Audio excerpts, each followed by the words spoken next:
Students will also vote on 2 referendums Tuesday. SGA Code of Laws Director Max Zinner spoke with Eagle Eye TV about what the First Amendment means for students.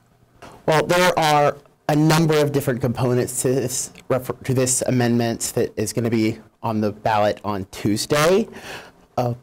This was actually from 4 different bills in the Student Senate that were consolidated into one because they all fit into the same general theme of cleaning up, modernizing the language in the SGA Constitution, and reducing clarifications. For example, one of the most notable components is when talking about the different types of legislation that the Student Senate can pass.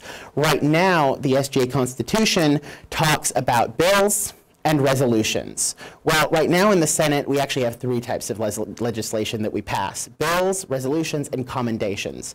Now, one could say that commendations are technically a form of bills. I would say that under the Code of Laws right now, but it's a lot simpler if we just put that all in the Constitution, just a general description of each. We define them more in the Code of Laws. That's generally the purpose. The Constitution is, these are the general things you're going to be doing. The Code of Laws is more specific. That's the same idea that goes behind another component of it, which talks about apportionment.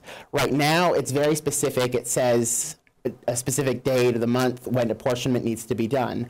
Well, the dates are actually a little bit weird in the Constitution because it was written based on a different SGA elections calendar. We're going way, way ahead of time on apportionment with that, and we're proposing this amendment to the Constitution. It would make it a little bit simpler. It would just say the Senate must apportion itself annually. That's really important so we get the actual numbers of senators. It's a little less significant as to when it happens, so long as it happens before elections, before the campaign packet's released and all of that. We can put those dates in there. I think we should, but those are things that belong in the Code of Laws, not so much in the Constitution.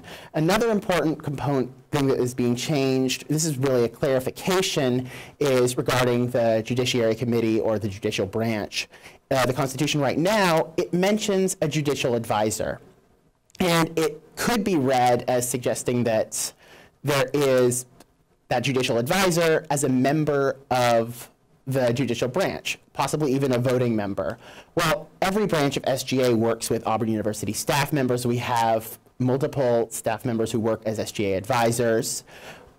We don't define advisors for either of the other branches, executive or legislative, so I think it's a little bit odd that we do it specifically for judicial, especially since it should be students voting on these student issues. Advisors are there to assist and, of course, advise. That's their title, that's their job, and they do that very well. We have very good advising in the Student Government Association, but we're just taking that advisor out of this Constitution to bring it in line with the others. This doesn't mean we can't work with an advisor. It's just keeping it clean and ensuring that it's the students that are making the judicial decisions when those do come up.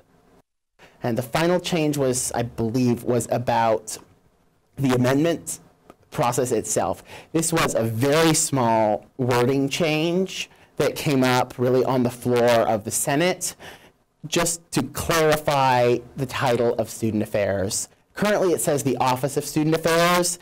That's not really the way the university likes to talk about it. They prefer to say just Student Affairs. Or the Division of Student Affairs, which is what I'm proposing it to say, just the Division of Student Affairs, because the university is always going to have different divisions. That's hopefully a little bit more timeless because there are also some parts in the Code of Laws that say the Office of Student Affairs or Student Involvement or anything like that. Technically, that's not how the university talks about itself right now. We want to be a little bit more timeless. This is the Constitution. It's quite an effort to get this changed because we need to put it on the ballot, as opposed to the Code of Laws, which we're amending very frequently in the Senate, because that needs to be much more needed. I prefer the Constitution to be much more timeless for that reason. The Second Amendment would change how runoffs in elections work. In the current system, if no candidate gets over 40% of the vote, the top 2 candidates go to a runoff where students vote a second time. The proposed new system would have students rank their preferences on a candidates for SGA President, Vice President, and Treasurer. This system would use the second and third choice votes to determine a winner in the case of a runoff. Zinner explained, however, that students can still just vote for one candidate. What instant runoff is a system allows students to rank the candidates.